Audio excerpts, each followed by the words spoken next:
How YouTube changed pro golf forever. There was a time, not so long ago, when golf lived in silence.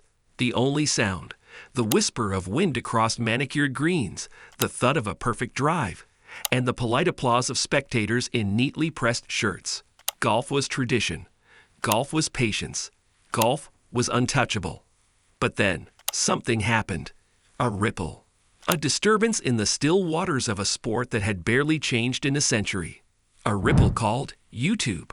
And if you think it's just about videos, you're about to find out how deep this story really goes. Here is how YouTube changed pro golf forever. The fairway before the flood. Before YouTube, golf lived inside a box, a television screen controlled by a handful of networks. You saw what they wanted you to see. The leaders, the legends, the drama on the back nine on Sunday. If you missed the broadcast, too bad. Highlights, if they existed, aired days later, carefully cut and narrated. For decades, this worked. Golf had its heroes, Jack Nicklaus, Arnold Palmer, Tiger Woods. When Tiger roared, millions tuned in. The Masters, the Open, the Ryder Cup, they were moments of national attention. But beneath the polished surface, cracks were forming. The audience was aging. Teenagers weren't tuning in. Young adults saw golf as slow, expensive, and out of reach. And then, in 2005, a strange new website appeared. A website with no gatekeepers, no broadcast schedule, no country club rules. It was called YouTube. The first uploads. In the beginning, golf didn't notice YouTube. Why would it? YouTube was a chaotic mess. Cat videos, lip-syncing teens, skateboard crashes. It was entertainment for the internet generation, not the golf crowd. But then, fans began uploading moments that TV couldn't replay enough. Tiger Woods' chip in at Augusta in 2005. The ball hanging on the lip before dropping in, sending the crowd into a frenzy. Anything like that. Phil Mickelson's daring flop shots. John Daly's outrageous drives. Clips that, in the old world, would vanish after a weekend, now lived forever. And people were watching. Not just in America, not just in Europe, but everywhere. A kid in Manila, a worker on break in Johannesburg, a college student in Sao Paulo. They were all watching the same shots, hours after they happened. Golf was unknowingly stepping into a global arena it had never truly owned before. The rise of the golf YouTuber.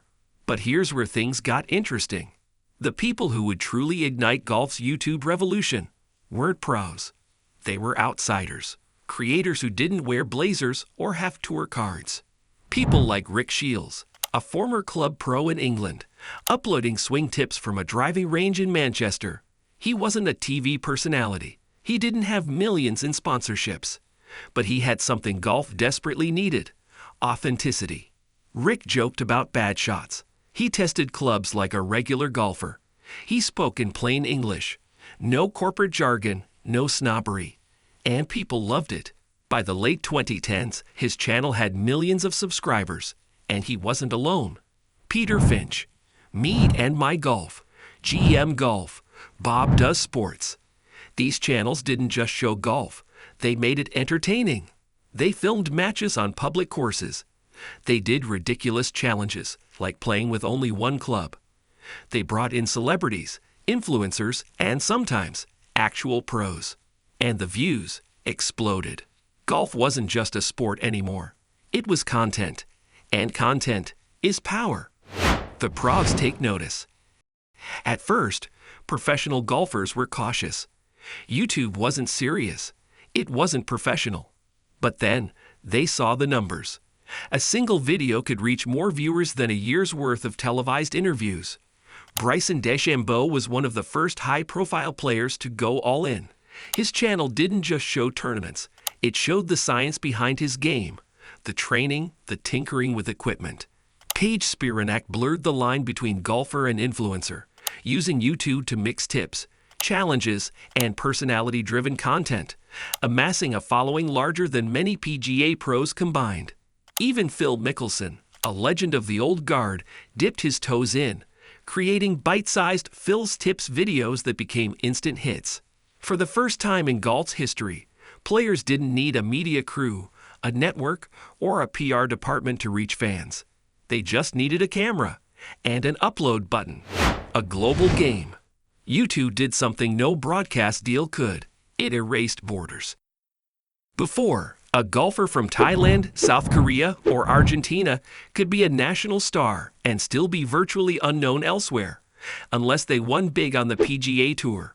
Now, a single viral video could make them a global name overnight. In 2021, clips of 14-year-old Thai phenom Ratchanan TK Shantananu Watt's buttery swing spread across YouTube like wildfire. By the time he turned pro, fans across continents were already following him, without a single network broadcast. Golf had become truly international, not in the boardroom sense, but in the people sense. Breaking the dress code. The cultural shift YouTube sparked was just as powerful as the technological one. Golf had always been proper, polo shirts tucked in, collared dress codes, quiet galleries. But on YouTube, that went out the window. Creators wore hoodies, backwards caps, sneakers. They laughed when they chunked a wedge. They celebrated a lucky bounce like they'd won the Masters. And viewers noticed something. Golf didn't have to be intimidating. It didn't have to be expensive. The message was simple. You don't need a membership to play. You don't need perfect form to have fun. By 2020, the National Golf Foundation was reporting a surge in youth participation, and one of the top reasons new players gave for picking up the game: YouTube. Money on the table. Where there's attention, there's money.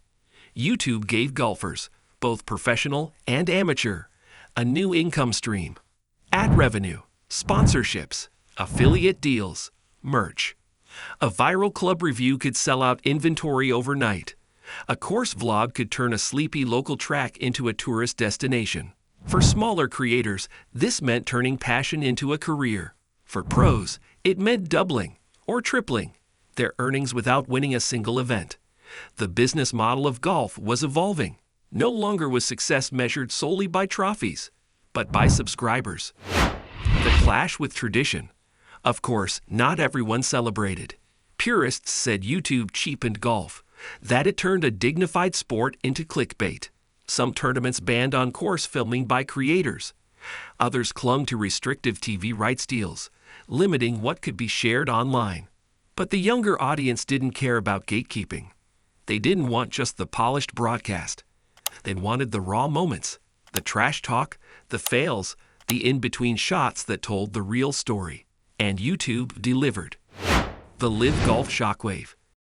In 2022, a challenger appeared, Live Golf. Funded by Saudi Arabia, it lured big names away from the PGA Tour. But there was a problem. Traditional broadcasters wouldn't touch it. So Live turned to the one place where the audience already was, YouTube. Full tournaments streamed free. Highlights uploaded instantly. Clips shared everywhere. YouTube wasn't just a marketing tool. It became the lifeline of an entire golf league. And it worked. Live forced the PGA Tour to rethink its entire digital strategy. The future fairway. Today, golf and YouTube are inseparable. Want to learn a bunker shot? YouTube. Want to relive the greatest shots in history? YouTube. Want to watch your favorite pro mic'd up for an entire round? YouTube. And the next wave is coming fast. AI-powered swing analysis. VR rounds where you see from the player's eyes. Interactive tournaments where fans vote on challenges mid-round. The sport that once resisted change is now riding the front edge of it. In the end, this isn't just a story about a website and a sport. It's about connection. It's about breaking down the invisible walls between the players and the people who love the game. Golf still has its traditions, the hushed galleries, the sacred majors, the green jackets. But now, it also has the laughter after a terrible shot, the cart rides filled with jokes, and the joy of someone hitting their very first par, all captured and shared for the world to see. YouTube didn't just change how we watch golf. It changed who gets to watch. It changed who gets to play. And maybe it changed golf forever. Because now, golf isn't just a sport. It's a stream. And the next great golf moment? It's already uploading. If you enjoyed this video, make sure to subscribe and hit the bell icon so you never miss an update. Don't forget to like and share with your friends to keep the golf conversation going. Thanks for watching.